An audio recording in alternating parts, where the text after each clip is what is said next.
こっちにずれればもう大丈夫。ガブられたら、そうそう、まずそっち。この足がこれだけ引っかかってるとまずいから、もし引っかかってたら一回逆、こっち行って、そう、そう大丈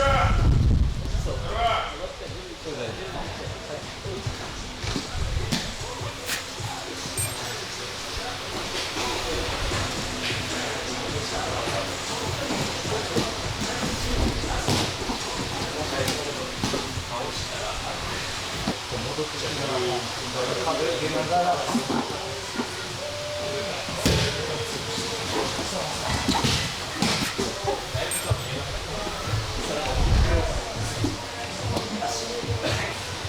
っかく今日はゲストが来てるから5組勝ち残りレスリングで壁レスもあるから注意。背中ついたら負け。入ってたね。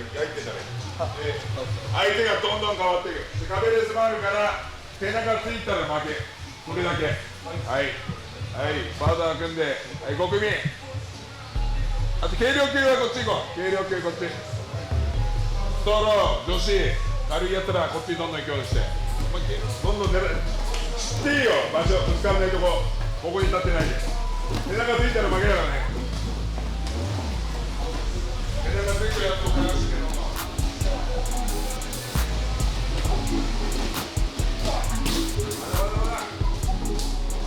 どんどん。トライブでやる火曜日のグラップリングは専修大学行き始めてからなかなか移動とか時間間に合わなかったりするから行く頻度はちょっと減ってる感じがする最近は。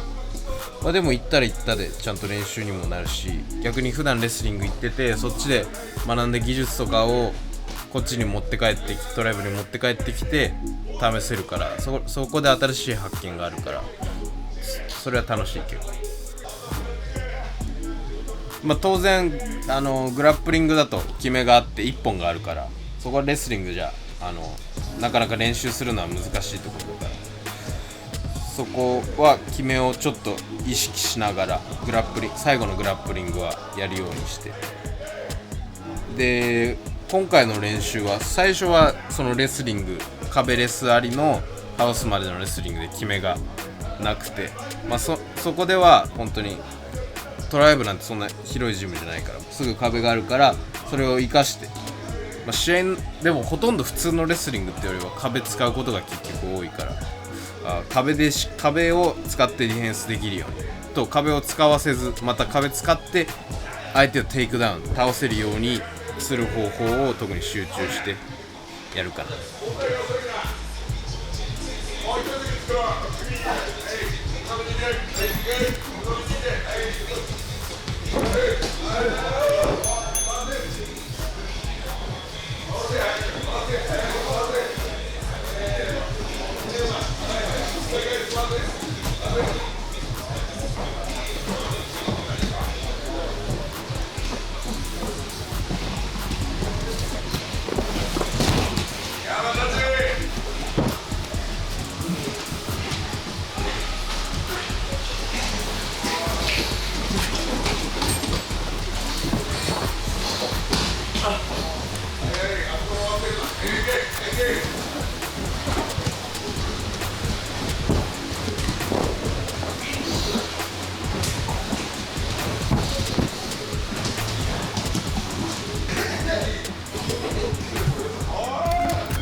で、そうだね、まあ、当然レスリングと違ってグラップリングはというかレスリングと違ってレスリングは外に出したらポイント入ったりするけど MMA はそもそも外がないからケージがあって壁レスとかそういう要素があるからそういうとこもうまくつなげながら、そこは自分で考えたり、チームメイツとか他の人に相談して、技作ったりしながらやってる。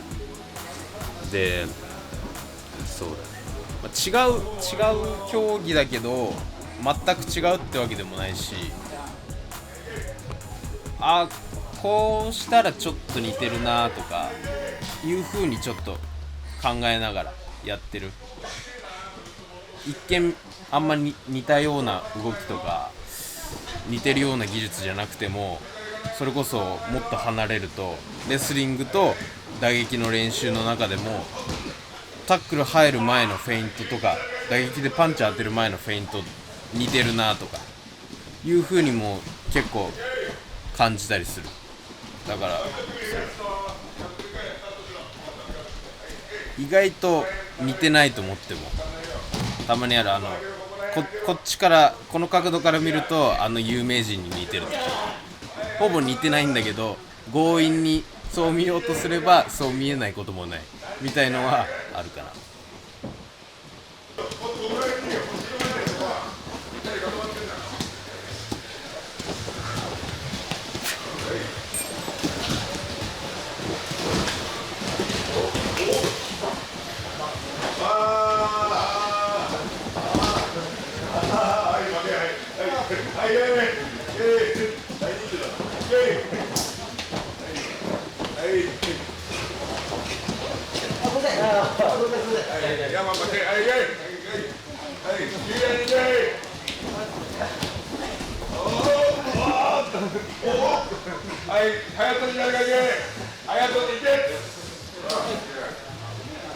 練習中ボケてんだよ。常に自分が戦おうとしろ。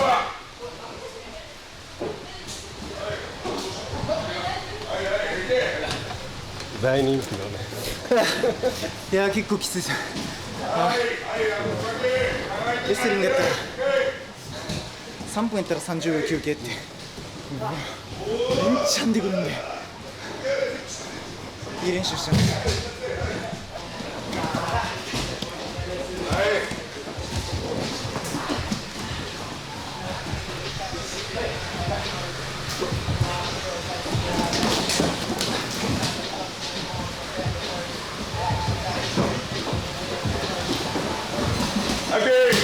回数分取って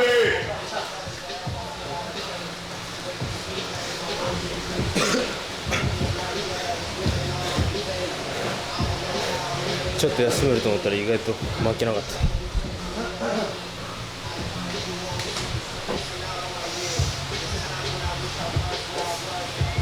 第2ピリオドルール分かったな。今ぼーっと突っ立ってるのが多かったから自分から入るように自分から行こうとしないとダメだよ。練習ならないと。はい、7組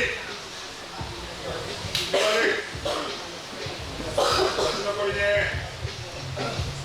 シンプルだよ。背中つけるだけ。いいか、7組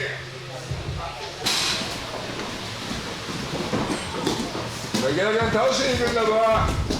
投げられないようにする練習じゃねえぞ。おい、山もいけ。いけ。はい、オッ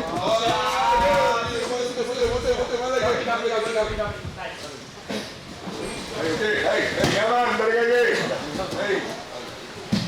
はい、ズーにいけ。はい。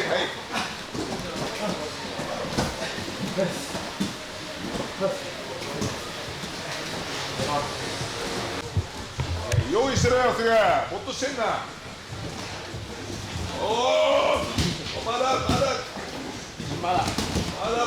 だいける。はい。回せ。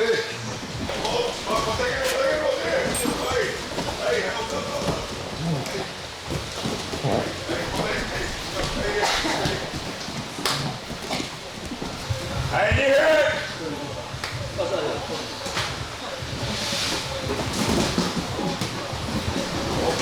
はい、首投げ通用しないぞ。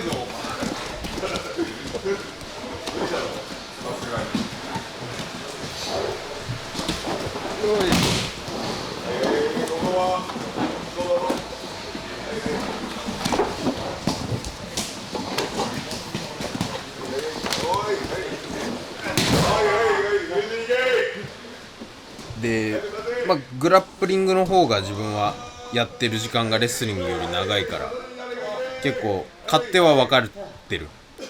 普通のピュアレスリング、フリースタイル、グレコローマンよりグラップリングの方が勝手は分かってるから、そこのやりやすさはあるかな。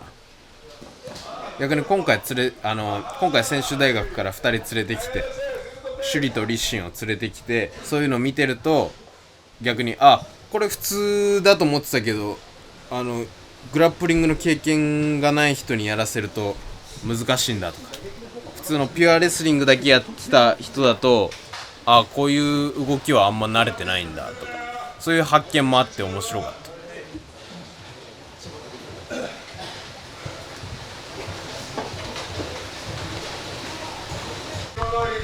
決めまでありで、四つ切りからスタート離れないこと、シングルとか入ってもグレコと違ってシングルとか入ってもいいから押し込んでから必ずやること、離れてダブルはやらない、ね、人数多いから。いきます、パタクで45分まで回します。壁だって止まりっぱなしだから動きが立ち上がるとかそれがついてもいいから。いくぞ、1本目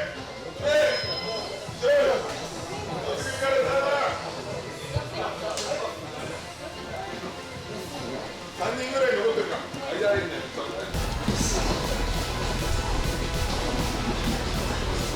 いい入る。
カベレスとかそうだね、なんかねちっこくグラップリングの方が結構ズルズルねちっこくレスリングよりはピュアレスリングよりはやるから、そこを目線してたし、当然決めないからフロントチョークとかバックチョークとか、関節技なんてとこにそうだけどの体勢がないから、そういうのを見るのはシンプルに見るものとしては面白いかな。なんか自分はレスリングでやってる時はあんま勝手分かってなくてすごいやられてるけど、多分向こうは同じ感覚なんだと思う。なんでこんなんできないんだろうみたいに思ってるのかもしれないけど、逆に向こうの人がこっち来たら俺はこれできないんだみたいな発見があって、それは面白いなっていう風に感じる。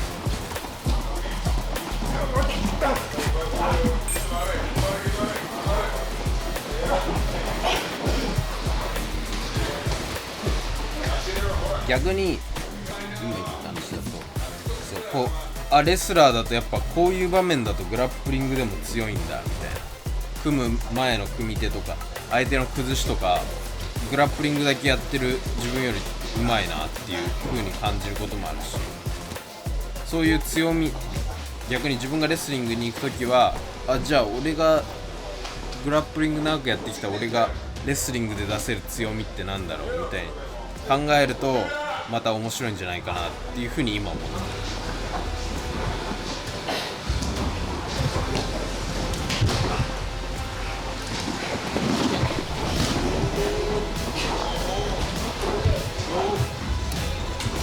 まだ続くこれで終わんないからね、レスリングないからね。はい、来た。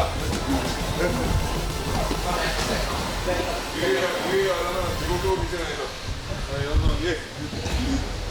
はいはい。フロント、立ち上がれ、立ち上がれ。立ち上がれ。腰骨に足を置いて、立ち上がれ、腰骨に足を置いて、どんどん蹴ってと、相手を押して離して立ち上がるんだよ。でブリッジ使っていい。だからいろいろできるならいいけど。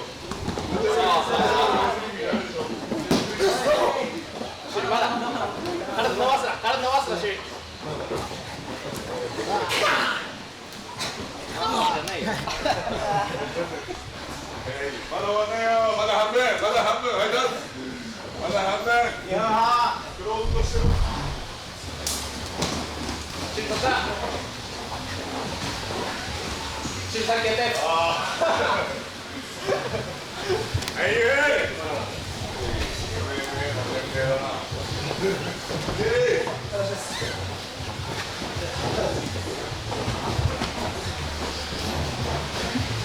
肘引っ掛けた。やった。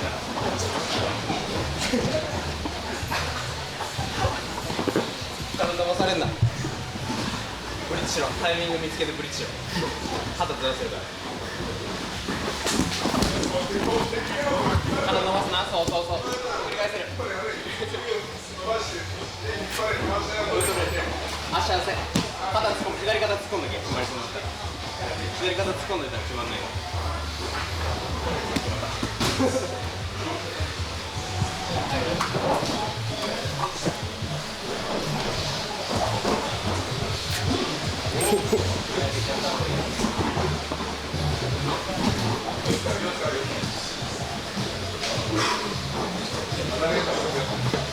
7割でいい。7割。4つ目。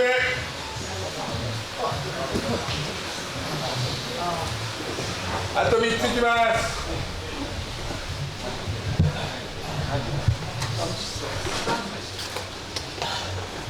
重くそ決められてた。若松さんですよ、ワンの。やばいっす。さすがに大人と子供っす。リベンジしてください。わかりました。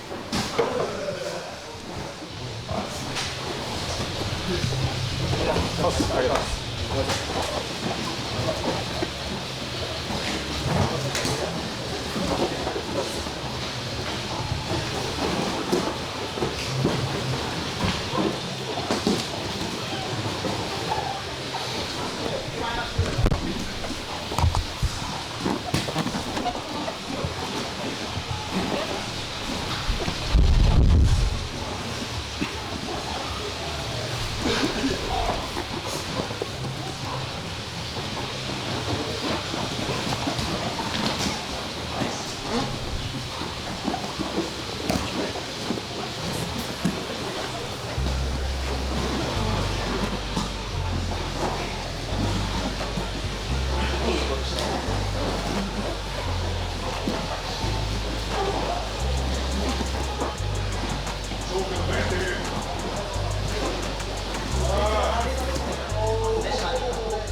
肩固めに前やってよ。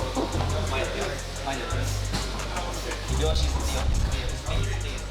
今自分プロで MMA で8戦やって1本で勝ったの1個しかないから、またなんかチャンスがあったら決めて勝ちたいなと思うから、なんか自分は唾液の選手だみたいに決める必要は別にないと思ってて、まあ勝てればそれでいいし、判定でも勝つのが最優先だし、1本 KO で勝てればなおいいし、勝ち方にはこだわらないけど、ある程度自分ができることが多い方が、この相手にはじゃあこう戦おうみたいな作戦も立てやすいだろうし、相手によっていろんなファイターがいるから、自分の強みを生かして自分の持てる手札で有利に戦いたいから、なるべく試合が決まってない時とかはいろんなチャレンジするようにして、たくさんのことを試すようにしてできることを増やしたいなっていうふうに思う。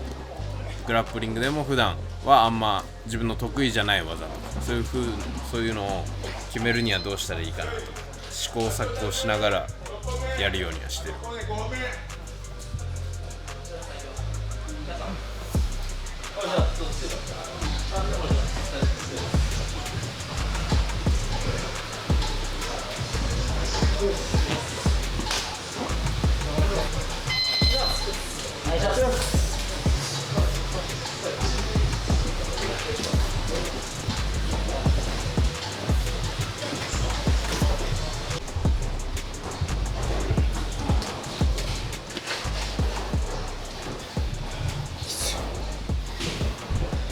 瞬発力がない残ってない。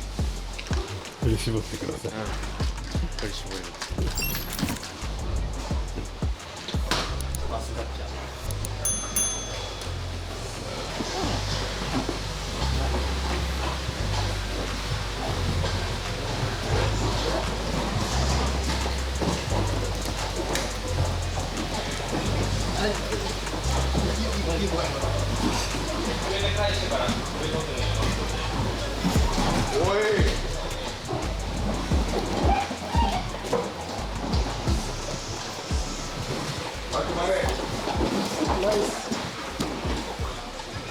背中ベタつけんな。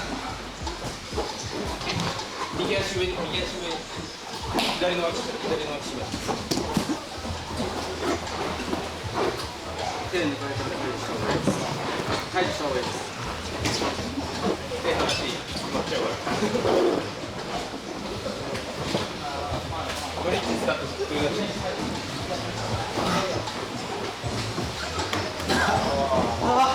足を入れないと、足を入れない。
足を解除しないと危ないです、それ。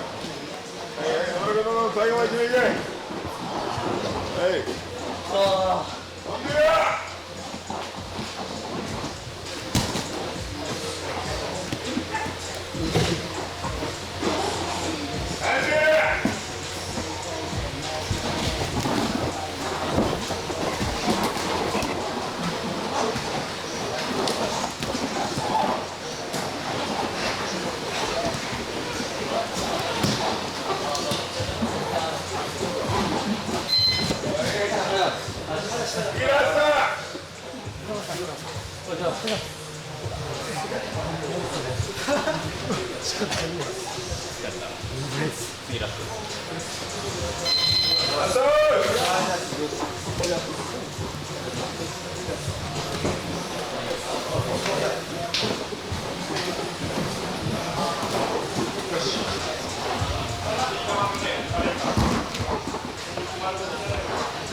こ